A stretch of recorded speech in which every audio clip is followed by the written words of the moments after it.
Once upon a time in a small village, there lived a young boy named Kavi.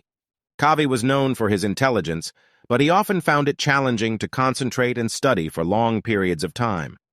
Frustrated with his lack of focus, he sought guidance from the village monk, Bhante. Bhante, a wise and compassionate teacher, understood Kavi's struggle. He invited Kavi to join him in the peaceful garden of the monastery. As they sat beneath a blooming Bodhi tree, Bhante began to share a story. "Kavi," Bhante said with a gentle smile, "imagine a pond filled with clear water. When the water is calm, you can see through it, and the reflection of the surrounding trees and flowers is crystal clear. But if you disturb the water by throwing stones into it, the ripples will distort the reflection, making it difficult to see clearly." Kavi nodded, understanding the analogy.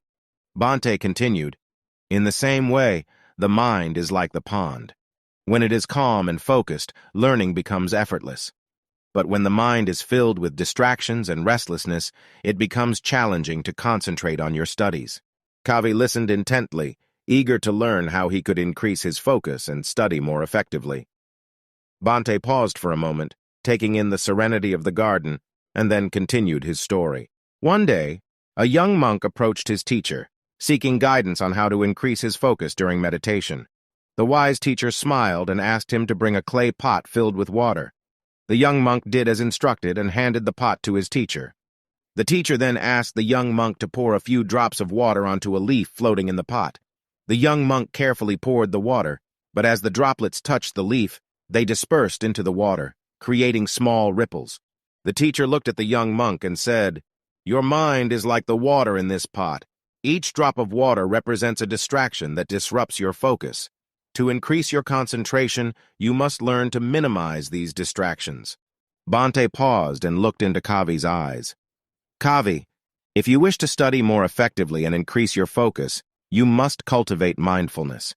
When you catch yourself getting distracted, gently acknowledge the thought or sensation and let it go, like a drop of water on a leaf. Bring your attention back to your studies, just as the young monk focused on the leaf in the pot." Kavi nodded, realizing that he had the power to control his mind and minimize distractions. Bhante concluded, "Remember, Kavi, the key to increasing focus and studying more in less time is not about adding more hours, but about training your mind to stay present and undisturbed, just like the calm water in the pond." Inspired by Bhante's words, Kavi thanked him for the valuable lesson and left the garden with newfound determination. From that day forward, Kavi practiced mindfulness during his study sessions, gently letting go of distractions and refocusing his attention.